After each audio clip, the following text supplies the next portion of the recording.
I was born on the Cotswold in 1882 and still living on the same bit of ground. Been here all my life. I like the Cotswold and I'm healthy and fairly well. Got to the Cotswold fresh air. Did you have to walk far to school when you were young? Yes, about a mile and take tuppence to pay for my schooling. Yeah, that was the thing those days, That was wasn't it? and you used to go to the schoolmaster and schoolmiss in. If you hadn't got the tuppence, you was sent back to fetch it, Were you? whether to the dome or no. Sometimes if we got the tuppence, we used to go in the shop and spend a penny for a penny of sweets, and then we'd lost one. You've done a bit of stone walling. Can you tell me about it? Well, I always liked stone walling, especially when the weather was dry. I didn't like it when it was frosty. Some quarries aren't suitable, are they, for this stone walling? Some quarries be more lime, it melts with the weather, you see, it melts it. Of course, there's hard stone and soft one. I wouldn't mind a bit, no. You said that when you went out in the countryside, people don't whistle, do they, today? No, years ago when I was out in the country, it used to be all whistling, but today there's none. You used to hear the chaps out with the plough teams whistling, the singing, the larks are going up, all that, but you don't see it today. Why is it? A lot of the cider apple trees have been already grubbed up because of there's no demand for local cider. And now a lot of the orchards which were mainly cooking apples have been grubbed up. The only varieties that are wanted today are the Worcesters, which are the early eaters, and the Cox's orange. And a limited demand for Bramleys, for real good-sized cookers. You've got a poem here, I believe, about apples. Now, is this an original country poem? Oh, yes.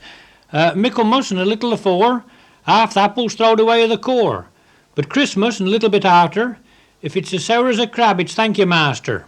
They used to say that an apple in the morning was gold, and silver in the afternoon, and lead at night. And the best time to eat an apple's in the morning.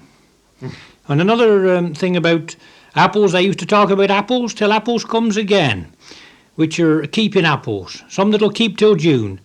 Because we used to reckon to start eating apples, well, in July, and we used to go right the way through. We used to start on the early ones before they were ready, and we used to keep a few right until the early part of the next summer. Mm-hmm. Well, do you visualise that all these orchards around the Vale of Evesham won't be with us in a few years to come? Well, the pattern will change, undoubtedly. There'll be no... a lot of all the old sorts will be gone, and some of the old sorts have got a very subtle flavour. So you say the old sorts, what are these? Well, like Tom Putt, 9 squares, you know, those old ones that we used to grow, and the russets, Gascoignes, and some of those very old sorts. Well, it looks to me if there's going to be no orchards, the young lads won't be able to go scrumping. No, they'll miss them, there's no doubt about that. We used to go scrumping, and we used to start on them very, very early.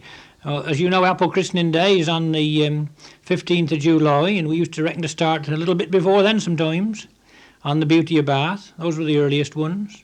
And apart from that, in this orchard, there was another byproduct to it, well, several byproducts, shall we say. There was always a nice few mushrooms which grew underneath the trees, and people used to go and help themselves to mushrooms. And then at Christmas time, we were never short of a bit of mistletoe. You know, if you wanted a bit of mistletoe, you could go into my brother's orchard, you could always find a bit. And then there was the late flowering apples. There was the King Edward VII is a very late flowering apple. And that used to come out in a very red blossom after the other blossom was gone. You could see 2 or 3 rows of them across there that looked very nice. And then you'd get the missel thrush, and he'd be very busy. He used to build his nests up there, and the pie finches, they always built their nests in the apple trees. And the whole sort of look of the thing. I think there's something very sad about the felling of a tree and the grubbing up of a tree. It's a sort of a thing that's given shade and it's given shelter.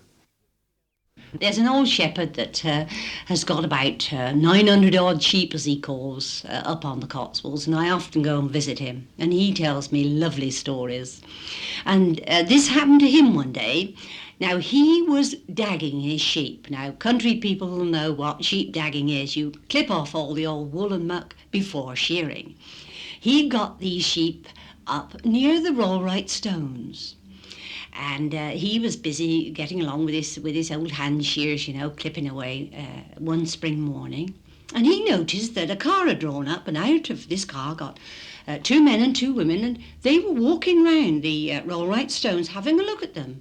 Well, the men could see some activity in the field, so they strolled over to the old shepherd and had a look at him, you see, clipping away there. After a bit, the ladies came over, and one of these ladies was a little bit toffy-nosed, so she sniffed, you see, at this, and she said, "How disgusting!" So old Shep looked at her and he said, "What do you mean disgusting, ma'am? If your mother hadn't done the same thing for you, you'd have been in a fine pickle by now, I'll bet." Well, when I was a lad, I used to lay tie lines, and I used to go patting for eels, a bunch of worms on a stick, and an open umbrella on the water, and this was at night, of course, put it down the side of the bank. These pats were made of a bunch of worms threaded on worsted and fastened onto the stick, and I'd put that in the river, and you could feel the eels a pulling. You'd pull it up quick and drop them, shake them off into the umbrella, you see, and then you'd put them into a box or in a sack bag into the bottom of the boat or something like that, and then put them in boxes in the river. Well, then I've been spearing eels in the fall of the year when the river was dirty, a bit muddy, and the eels were coming down a bit. I did spear them with a big spear on the end of a pole. What was this spear made of? Steel, and it was like a lot of fingers, and the eels did get in between them, you see. Like a Neptune's trident? That's it, yes, just the same as that. And you'd stab it down into the mud, and you'd pull these eels up in between the forks. Another way that I did used to have a net, is I did go around the grass tumps, what would you call a tump net, and the eels, when the tide was up, would be in the grass tumps, and you'd shake it, and you'd get these eels in this net. Another way that putchins, well, they're made of withes, you see, and you turn round and put worms or wasp grub in these putchins. They're long baskets with shells in them, and you'd put a turf in after you'd put your wasp grub in, or your worms, on a piece of wire or on a stick. You'd thread them and put them up in the putchin, put a turf in the end, and put them in the river, 3 in a strip. And then you'd drop them over, and a big weight on the other end, and next morning you'd go with a drag hook on a piece of rope and pull the putchins out, you see, and take your eels out. I should imagine there's quite a lot of accidents in this river. Oh, yes. So I've got no end of people out. I've got a lot of live people out. On one occasion, I had quite a problem on my hands. This was when the pleasure boating was on the river. There was one boat pulling into the landing stage. We were selling ice creams then here, and she got broadside of the stream. There was another boat coming down very fast, rowing, with 2 fellas rowing and 2 in the back, and they went straight over the top. I had 6 people in the river at once. I had to get my punt loose, and I got them, and I saved the 6 and never lost one. Can you tell me any stories about the forest? What about old Jolter? Old Jolter? He was a Lidbrook man, wasn't he? He doesn't know him, this. I does. Oh, he was a man like that had odd ways, like, somehow. He was a real chap, wasn't he? Oh, of course, yes. Jolter. Mm-hmm. But he was quite a legend in the Forest of Dean, wasn't he? He wasn't a legend, he was a man. I knew him well. I knew him as well as I knew my own brothers and sisters. Did you? Yes. What did he do for his living? Well, as far as I remember, he used to work at one of the pits. How did he get this notoriety? Oh, well, I suppose he was a little eccentric, I suppose, and there you are. You see, it seems to me that any stories about him make him look foolish. Some silly tale would go around the village and somebody say, have you heard the latest? Heard what old Jolter said, the latest? You ever heard about the tale about the fellow who went onto a station in Lidbrook when the Severn and Y was there? He was a bit of a smart aleck, and a boy came onto the station who had red hair. And he said to this boy, in his smart aleck way, said, "Hey, young Jones or Smith or what his name was," says, "your head's on fire." So, "Oh, never mind, there's enough waiter in 9 to put out." Yes. Coming back to holidays, Aim, you worked on the farm, didn't you? Oh, why, that's not your Doug's war song. The farmer came and sacked her 'cause she tried to milk the tractor, and we're all doing war work now. He came out in the war, 1939. I don't own a moor on it. I wish I did. Now, the last time I saw you, you had your big sun hat in, but you've got I don't know what you call this thing you got on today. What's this? That's me riding hat. Riding hat? Yes. Oh, when the hounds to come by, like I should be gone. I'd very often get a touch of the saddle. Only got to hear the arm. And I got a touch of the saddle and I'm gone. You like the hounds, do you? I do. I hope how John Peel will never be died out. You follow them quite a bit? You know what? When I got the chance. Go over thy walls and edges. What's better as a throat that don't cost the nothing. When the sun is shining on the blackberry bushes and the cobwebs is hanging on it and the hounds in full cry, what? Do you follow them on foot or bike? Oh, on Shanks's pony. Oh, on foot. What's the most exciting hunt you've ever seen? Was when the two packs, that was the Bufords and the Berkeleys, both packs run together and they divided them on Rott's Bridge. One bids one side the bridge and t'other bid the t'other, and they each called the round and each hound know which side the bridge he had to go. That was the way they parted them. That was a lovely bit of hunting. Now, these farm labourers were fond of changing their jobs. Some of them couldn't settle down on one farm more than a 12-month.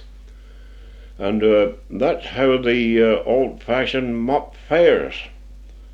Sir and sister, or to use the old Cotswold expression, visitor mop, which took place only last Monday.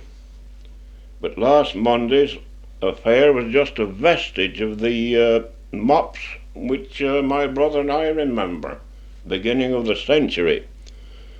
Sir and sister mop was a great occasion then. All we country lads and nearly all the farm labourers, everybody who wanted a day out, or what we used to call a joy day, got to Sir and Sister marketplace somehow. Horses and traps and brakes and bicycles, or even some of them set out and walked the 13 miles, so to be there and have a good time. Going back to the farm workers, those men and maid servant I mean, as well, would go to Sir and Sister, and the farmers who wanted to replace a man who was leaving, they went there. Well, the workers stood about on the pavement near the corn hall. Well, the carter who wanted a job, he would sport a piece of whipcord in his hat, or a bit of hair from his horse's tail. The shepherd would stick up a tuft of wool from one of his sheep. The stockman would have a tassel of cow hair, and the maids, women that wanted a new job, would carry their mop, hence the word mop fair, you see. I can recall when Sir and Sister Marketplace was full of all the latest amusements. Best of all for we country boys were the steam roundabouts with a big steam organ. And just at that time, the beginning of last century, electric lighting had been invented and installed on the biggest machines, and the big show engines would be pulled up right against the sidewalk near Sir and Sister Church, all the evening in full blast, shooting clouds of smoke and sparks and cinders up, generating electricity to illumine the machines. At 96, you keep pretty busy, don't you? Absolutely. What are some of the sort of things you do at 96? Oh, I've been edging this last week. Have you? Yes, hedge laying. Well, do you use any particular tools? Well, yes. The edging hook, and like as that say, to do the edging. And you reckon to do how many hours work a day? Oh, well, anything from 2 to 3, just to keep me fit. The first job I had was minding pigs at Studley Farm, 6pence a day.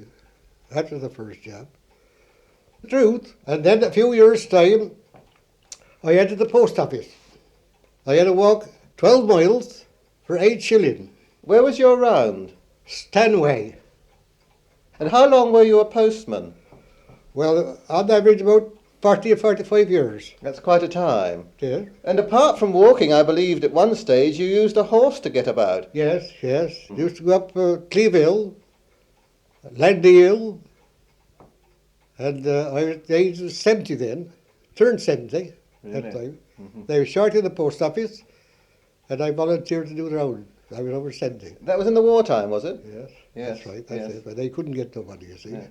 I see there's a photograph on the wall there of you on a horse. It looks as if you were at the hounds, is it? Yes, yes, yes. You were a great follower of the hounds, were you? Yes. When I was in the post office, I used to get home about 11:15. And the missus used to get the horse ready for me to be off hunting. I never stopped to change. Didn't you? I used to wear my uniform, the hounds. Really? They used to say, here's a round mail come. And I used to enjoy that very much. Yes. And didn't I miss it when I get up horse racing? When did you actually give up then? Oh, about 82. I was 82 years of age when I get up horse racing. And my God, I wish I'd have kept another 10 or 20 years. You got oil lamps in your house, I expect. There's no electricity, is there, up with you? Electric? Have you got the electric? There isn't any up there, is Oh, I there? wouldn't have it. You wouldn't have it?